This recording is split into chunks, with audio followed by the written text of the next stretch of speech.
All right, guys, how's it going? It's Illuminostic, and as promised, I'm returning with part two of the Hello Paradox of the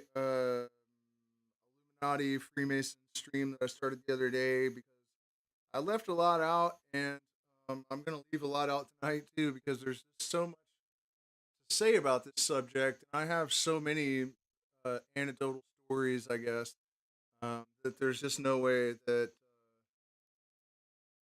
I'm going to fit it into any brief period of time. But one thing I wanted to make sure that I got to tonight is actually telling the story of how I got involved in Scottish Rite Freemasonry. I don't know if I've ever told the story of how I got involved with the Hermetic Order of the Golden Dawn, which is a super crazy. Um, that's a super crazy one too, especially the experiences that I had with the head of the order. He really demonstrated that an adept magician um, is capable of connecting with the universal mind in pretty remarkable and undeniable ways. But the Scottish Rite story is also remarkable for a number of reasons. And so in the last stream, I talked about how I had noticed that this mystery school, um, I don't want to. It's not a religion. It's not even a philosophy. It's a compendium of um, extracted and transmutated knowledge and ideas from every different system that's notable or usable to the initiate or to the body of the, or you could call it even the corpus hermeticum, but not the book, the physical body of the people. So, it's, I don't want to put labels on it, but I had noticed that that compendium contained stuff that I wanted to know or that I suspected I already did know. I had a lot of intuition about it, and as we'll see, it turned out those intuitions were totally correct. And really, I think it's weirder than intuition. It's more like reincarnation because I had really come into the world with this sort of hermetic, gnostic um, disposition without any knowledge or study of those subjects. Something that still baffles me when I think about it to this day. So I decided that I was actually going to go knock on the Freemasons' door, and I was living in Northern California at the time, Ukiah, and my thinking was that Freemasons, regardless of their mystical inclinations, are not friendly to left wing pot grower outlaws with criminal records. So my expectation was that they were going to laugh at me and tell me to bugger off. And by the way, if any of you are interested in joining a lodge, I'm going to tell you how to do it now. Usually every Thursday or Friday, the lodge will have a public dinner. And by the way, you guys hit the like button, share, subscribe, support us on Patreon. Definitely going to do the secret Discord stream starting this week. I hope definitely this week. Um, and so you can go to these dinners and get to know people. And then there's always a lodge master. In a lot of cases, there are almost nothing but third degrees. And third degree Masons know pretty much nothing about Freemasonry uh, at the higher levels. They're like mushrooms, they're kept in the dark and fed shit. They all believe that it's just a Christian civic organization, which is true to an extent, but there is a lot more to it. But it's definitely true that up until the third degree, people, what's going on, perplexed, ponder, um, they don't really know what's up. And so you can go and have dinner, and then if you can convince two of them to sign off on your stuff, usually the lodge master, who's going to be 32nd degree, or higher, but usually 32nd. Well, no, 32nd, because the 33rd degree goes out of a symbolic door and they're actually part of a different body. So it'll always be at 32nd degree, at least one in every lodge. And so you have to get the lodge master and one other person to sign. And so I went to a dinner and they did not like me, was my feeling. They seemed like redneck, conservative Christian, just exactly as I suspected. The women seemed almost beaten into submission or something, like their manners were so over the top. You know, when they waited on you, you felt like it was like a servant. Turns out that's something else. It's not what it appears. Um, and so at one point, I wandered over to this big glass case that had all of these Masonic artifacts in it. And the master, the lodge master, walked over there with me. My girlfriend was there. And some of the things he said actually surprised me. But he said, we should have lunch. And I was like, what? Because, you know, I was getting a bunch of attitude from the guys in at the table. And I would mention things like, you know, um, it's like this isn't necessarily a Christian lodge, or I said something along those lines, and they're like, they're all Christian lodges. And I was like, huh, that's not quite right. You know what I mean? And later on, I would discover that's because they're third degrees, and that's what they all think. And so I wandered over to this case just to have a look. The lodge master comes over and invites me to lunch. So I go to this sub shop with this guy, and we sit down, we're eating our subs, and so I was kind of uncomfortable. Like, what do I do exactly? I know he's not going to answer any of the questions that I really want to ask.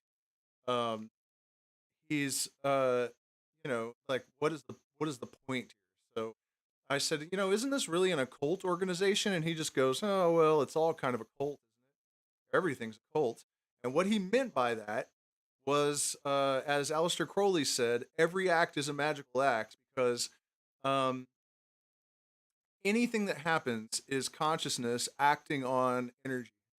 And so, you know, particularly something that you do, but according to some ontological beliefs, you know, it is consciousness that's directing the whole affair. And that would include Freemasonry and the mysteries. So not only, you know, the magic being defined as the science and art of um causing change to occur in conformity with will. Extending beyond that, everything in the universe is happening as a result of something's cognition. Call it God, cre- creator, universal mind, great spirit, whatever it is, that thing, and it's doing it. So he said that, and I was like, huh, you know, because I understood immediately that he was acknowledging, like, yes, you know what you're talking about. You know what I mean? You're correct. And he was kind of baiting me with this stuff. You know what I mean? Because I had said enough at the dinner that I think he kind of knew that I had figured things out. And in my opinion, I experienced what is called solar initiation.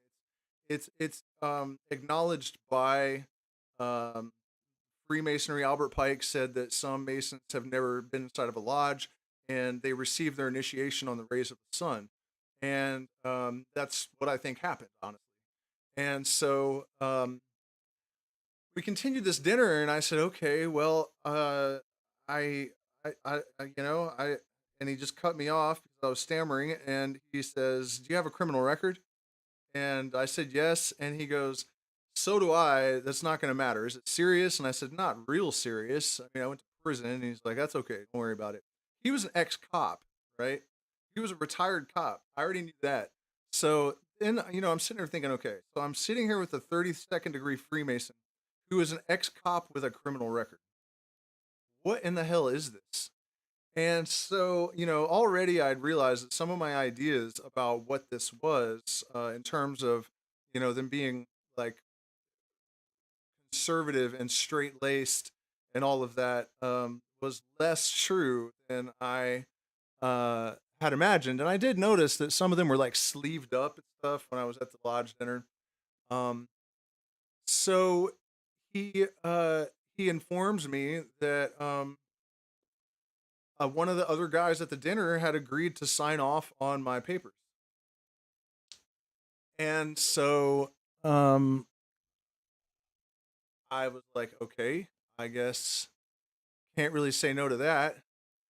Um, but I was still kind of hesitant because you know I had also been influenced by a lot of the conspiracy theories.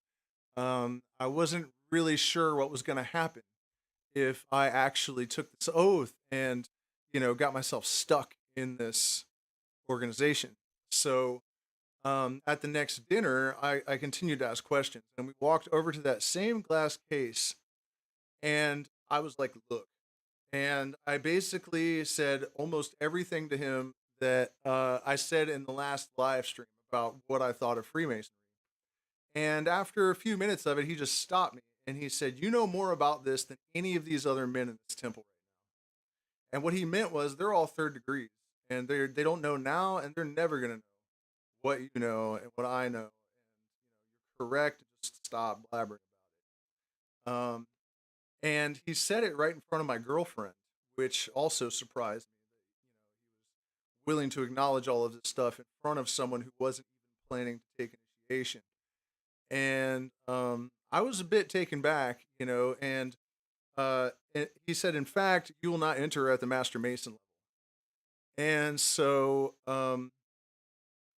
I took initiation and took the oath, and only attended a few lodge meetings before I disappeared in the jungles of South America. And it never once occurred to me that I could just go down to the lodge in Quito. I assumed there were no lodges here, didn't think to check. Also, I was still a little bit nervous about it, like what's really going on here. And, they had lag, but audio is good. Yeah, it's a little bit stormy here today. Also, we might be getting close to the end of our data. Um, that's weird that it's video and not audio. Okay, so that was how I got associated with the Scottish Rite. I thought that there were elements of that story that were interesting enough to tell it. But I did not leave because I was like, because I saw anything terrible or because I hated it or something. And I wasn't kicked out. I just left the United States. And honestly, I wasn't thrilled with that lodge. I was going to start driving down to maybe the North Bay and go to a different lodge. Um, and honestly, now that I have had to struggle a bunch and, COVID crushed all my businesses and everything, I think it was a huge mistake to abandon, to stop paying my lodge dues. And because it is true, they give you a card once because no man can invite another man to become a Mason. They can't like walk up to you and say, "Hey, you should become a Freemason." But the dude literally, like he said, "I am not allowed to ask anyone to become a Freemason." But he looked at my girlfriend and he said, "But you can put pressure on him." And and it was crazy because I really thought with my long hair and like lack of employment for 10 years, criminal record, and all this stuff, they were gonna be like, "Dude, you are a fucking joke. Get out of here." You know what I mean? What are you thinking? And here he is, like, trying to put pressure on me to join, which I would have done it anyways. So now what I'm thinking actually is that I should pick this story back up, go down to the lodge in Quito, tell them what happened, and see if I can just start paying my lodge dues and take initiation again. I think almost certainly that's the case. Because it is true that doors open. The card that I was talking about, they give you a card that says our main duty is to take care of other Masons. Taking care of other people is the secondary duty, but the first duty. And they say, we have people in positions of power all over the world. We can open doors for you that don't even exist for other people. And I don't know why I didn't, think about. I didn't used to think like that. You know what I mean? I wasn't looking for power or position or prestige. Now that the world is kind of going to hell, and I realize that I might have some reason to offer and some guiding light to shed in some places that need it, I'm a little bit more inclined to seek after influence. And I realize that it takes money to do anything now. And you know what I mean? So I'm a little bit more inclined to care about the things the Freemasons have to offer, aside from the initiatory, mystical and spiritual development, which, is, it's not like I think that I know everything or that I'm at the end of the road, but um, I have done a lot of that. And at this point, I think the fraternity is probably more important to me than um, study, because I've beaten that to death over the last 30 years. I was thinking that maybe we should read a little bit more. I'm also trying to remember what it is that I left out of the last segment of this. I mean, I know we talked about how it is a compendium of knowledge that has been distilled from different traditions all around the world. In Morals and Dogma, Albert Pike goes through great pains to tediously and very, very thoroughly demonstrate that at one point in the past, pretty much all cultures knew the truth. They knew where humanity was from. They understood our relationship with light, our consciousness and light. And the way that he phrased it, I've always really loved. Man had the truth and found error. Maybe we should go back and have a look at that part if I can find it real quick.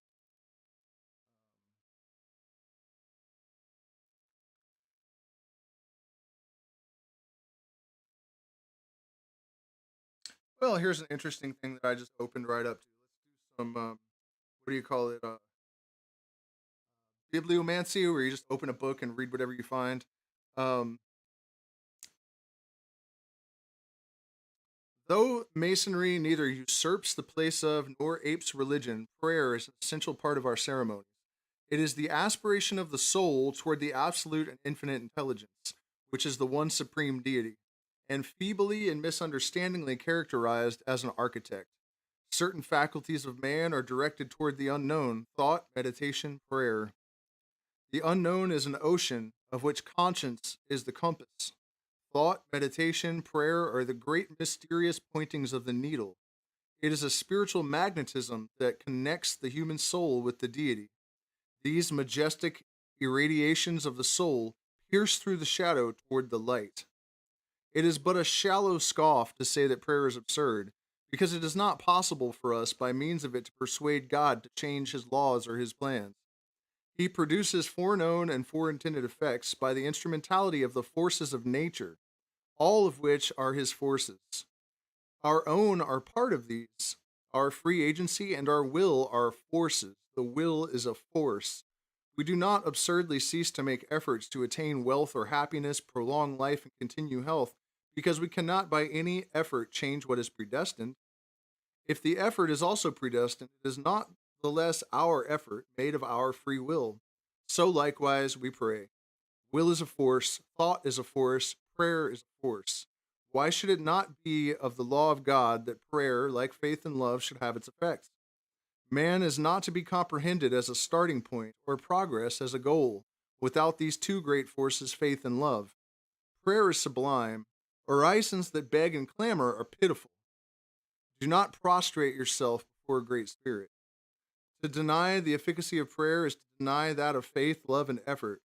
To the effects produced when our hand, moved by will, launches a pebble into the ocean, never cease, and every uttered word is registered for eternity upon the invisible air. You'll notice that some of the statements that are made in here in 1851 are beyond the physics of the day. That's a fact. And there are many, many instances of that in here. That has been, in the book of the law, it says your success will be your proof.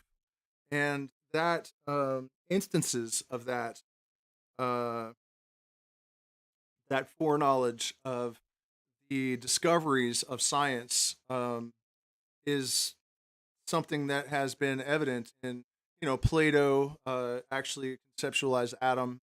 Um, so your success will be your proof, and those are instances of that. I think every lodge is a temple, and as a whole, and in its details, symbolic. The universe itself supplied man with the model for the first temples reared to the divinity. The arrangement of the Temple of Solomon, the symbolic ornaments which formed its chief decorations, and the dress of the high priest all had reference to the order of the universe, as then understood. The temple contained many emblems of the seasons: the sun, the moon, the planets, the constellations Ursa Major and Minor, the zodiac, the elements, and all other parts of the world. It is the master of this lodge of the universe, Hermes, of whom Karum is the representative. This is one of the lights of the lodge. For further instruction as to the symbolism of the heavenly bodies and the sacred numbers and of the temple and its details, you must wait patiently until you advance in Masonry. In the meantime, exercising your intellect and studying them for yourself. To study and seek to interpret correctly the symbols of the universe is the work of the sage and philosopher. It is to decipher the writing of God and penetrate into his thoughts. This is what is asked and answered in our catechism in regard to the lodge. So, that's just, I don't know exactly how to put it except to say that this is what spirituality should be, what he's describing. The way that he was talking about the symbols of the universe and being the language of God, and the laws, the mind, and all of those elements of mind, the will, and um, prayer, and all of these things being an actual force. Uh, it's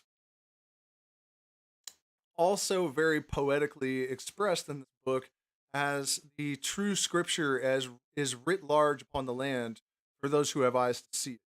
And that's another way to say the same thing. The only way to make real spiritual progress is by creating a dialogue with the universal mind, and through observation and interpretation and engagement and integration of the micro mind with the macro mind. That is how you create the feedback loop that will actually inform you of the circuitry, the wiring under the board. Um, and uh, it's the disconnection from that reality in all of these allegedly spiritual systems, like the institutionalized religions, that has got man wandering in the dark and gouging each other's eyes out for want of sight. It really is the greatest blasphemy to create religious systems, the purpose of which is to curtail gnosis and to inhibit spiritual growth, which is, despite being sprinkled with, lines like love your neighbor as you would love yourself, and some, moral, uh, sound morality, and a few mystical insights. By and large, the institutionalized religions are designed to inhibit any kind of contact with spirituality by providing people with dogma. And, in the mysteries, you don't want to have dogma. You want katma, which is a relativistic meta belief, much more flexible. You never really know anything. You just have possibilities and potentials, but just never absolute answers.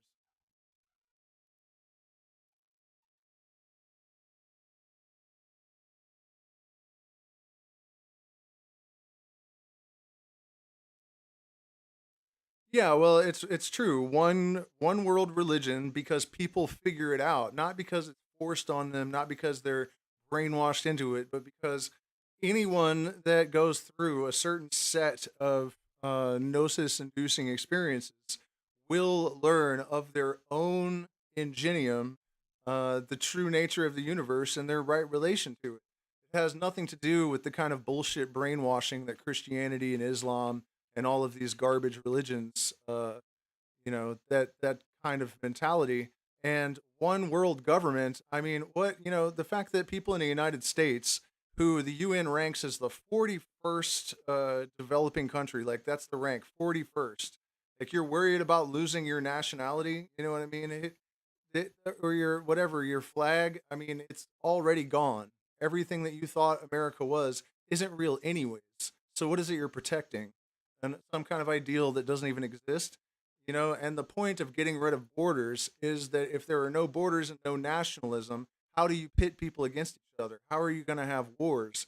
There may still be conflict, but nationalism and religion are probably the two single greatest enemies of mankind, and they're total and complete lies. They are uh, nothing but tools to propagate ignorance and to ensure division in the populace so that they cannot rise up and tear their masters limb from limb, to disembowel their overlords, which is what would happen. Right before COVID, right before the lockdowns, two separate billionaires, right? These are totally separate incidents, like 3 months apart, were speaking publicly, and they mentioned they were afraid that any minute the masses were going to climb up over their walls and tear them to shreds or eat them or whatever. You know what I mean? They all of the distractions that are happening now, all of the division, all of these wedge issues, all of the um, sort of appearance of extremism on the right and the left. Some of it's real, but a lot of it is amplified exponentially by the media with the sole purpose of dividing the people. I mean, I have literally seen little tiny groups of right wingers with swastikas, and there's like ABC, NBC, all the left, cameras are circled around this little group and making it look like it's a huge group and representing it as like your average Trump supporter. You know what I mean? And then on the other side of the corner, Fox and whoever these other uh, right wing media outlets are will surround some, blue haired, uh, non binary, anarchist, vegan piercings through the middle of their fore. You know what I mean? Just the most ridiculously far left. And they try to represent that as like, your kid's preschool teacher that's going to turn it into a satanic, sex obsessed, multi gendered, whatever, without Jesus. They're going to take Jesus out of your child.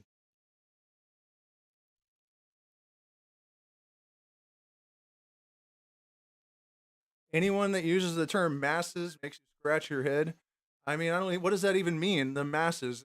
It's simple. It's a huge group of mindless, religious, usually nationalistic. Like, I mean, I don't understand what you mean by anyone that uses the terms the masses. Um, the people that are managed by the overlords of this planet. Yeah, creating enemies and defining their position to protect it is another huge thing. They're constantly creating enemies and then declaring war on them.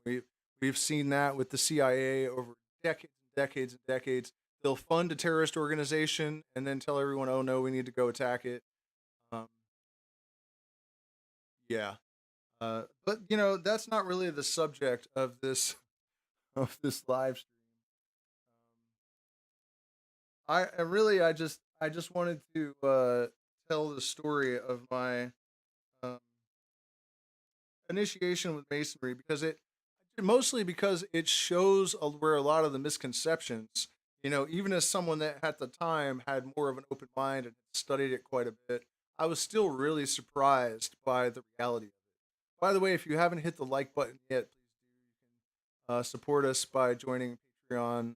Also, I I don't know what to call it. You reactivate um, a listing. So our uh, t-shirt lines are back up and running for designs.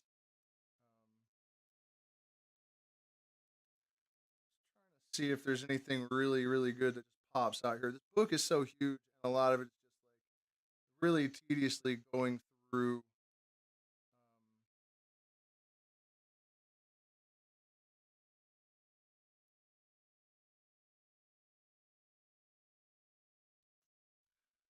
All right, well, bibliomancy again.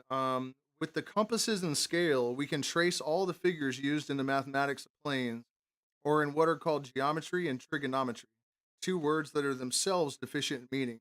Geometry with the letter G in most lodges is said to signify measurement of land or the earth, or surveying, and trigonometry, the measurement of triangles, or figures with three sides or angles. The latter is by far the most appropriate name for the science intended to be expressed by the word geometry. Neither is of a meaning sufficiently wide, for although the vast surveys of great spaces of the earth's surface and of coasts by which shipwreck and calamity are avoided are effected by means of triangulation, though it was by the same method that the French astronomers measured a degree of latitude and so established a scale of measures on an immutable basis. Though it is by means of the immense triangle that has for its base a line drawn in imagination between the place of the earth now and its place 6 months in space, and for its apex a planet or star, that the distance of Jupiter or Sirius from the earth is ascertained. And though there is a triangle still more vast, its base extending either way from us, with and past the horizon into immensity, and its apex infinitely distant above us, to which corresponds a similar infinite triangle below. What is above equaling what is below, immensity equaling immensity. Yet the science of numbers, to which Pythagoras attached so much importance, and whose mysteries are found everywhere in the ancient religions, and most of all in the Kabbalah and in the Bible, is not sufficiently expressed by either the word geometry or the word trigonometry. What he's looking for is the word sacred geometry, and he is basically explaining why it is that the triangle is so important. He also made this allusion to Sirius, or this reference to Sirius, and that's important because the blue star in the lodges is Sirius. And one of the really interesting details that surfaced when I made the Hopi prophecy video a little while back was that the Hopi, not only do they have a blue star Kachina prophecy that references Sirius, they use secret handshakes to identify strangers and foreigners who also have the knowledge.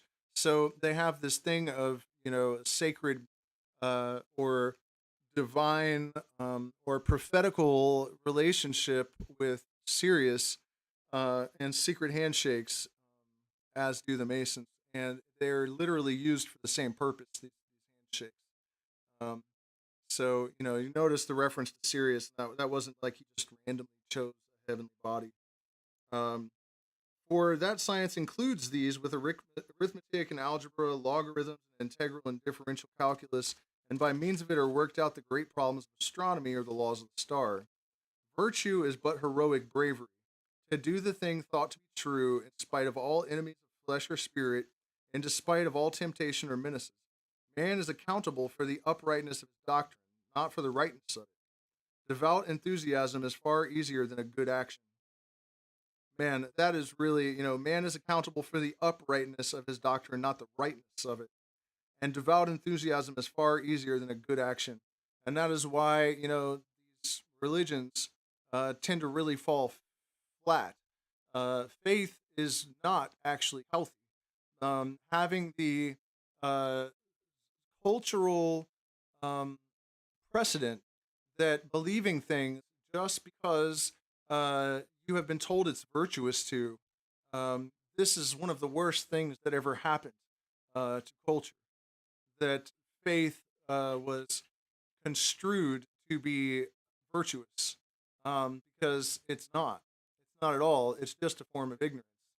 And it is something that sets a precedent for believing in falsehood, being misled, and believing that the earth is flat, despite the fact that you can do 100 tests with your eyes just going outside.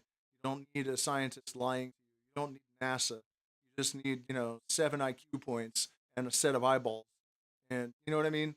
But faith negates reason to a large extent, and this devout enthusiasm being far easier than good action. This is actually the motivation between a lot of, or for a lot of people that accept these religions. They offer a lot of, um, they let people off the hook for an awful lot in exchange for absolutely nothing, but a commitment to ignorance. That's the exchange rate. The end of thought is action. The sole purpose of spirituality is ethic. Theory in political science is worthless, except for the purpose of being realized in practice. In every creed, religious or political, as in the soul of man, there are two regions, the dialectic and the ethic. And it is only when the two are harmoniously blended that a perfect discipline is evolved. There are men who dialectically are Christians, are there as there are a multitude who are dialectically Masons, and yet who are ethically infidels. I don't know if you just caught that, but a lot of you said, well, there's a lot of bad Masons. What did he just say?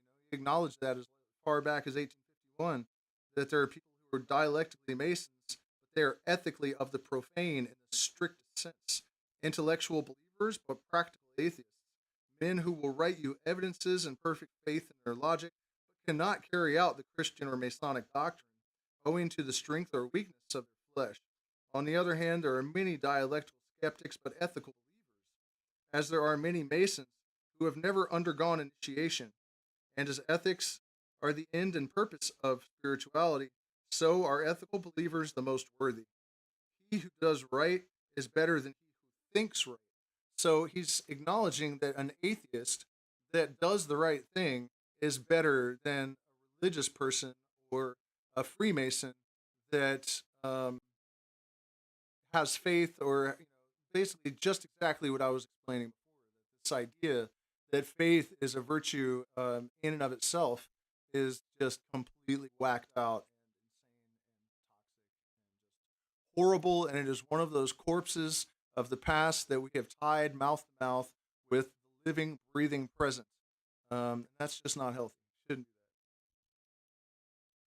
that. Belief is the death of intelligence. It's just not. Uh, the experience, the contemplation, the bewilderment. Those are the goal, not answers.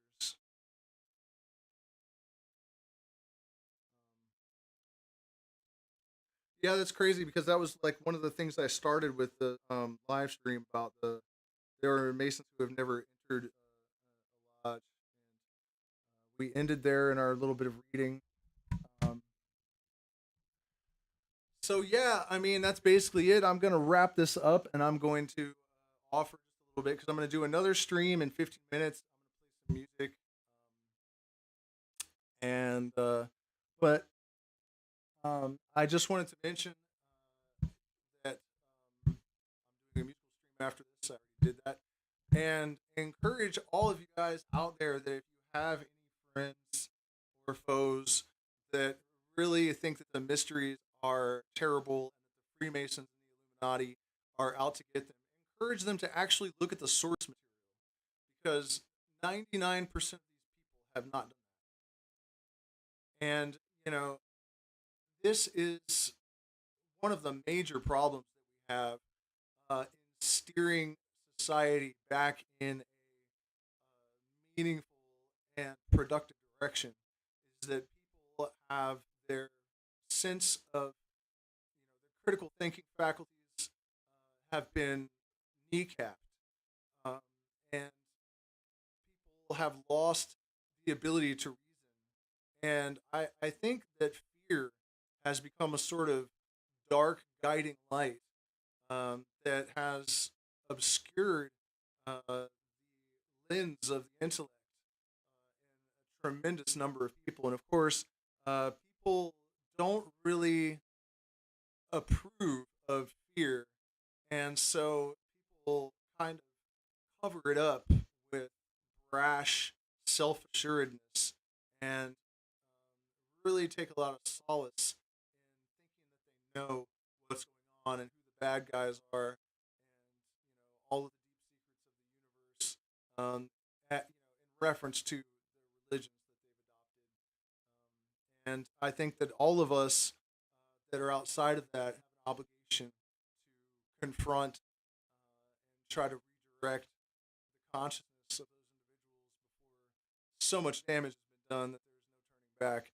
And I think that we're dangerously close to that point already.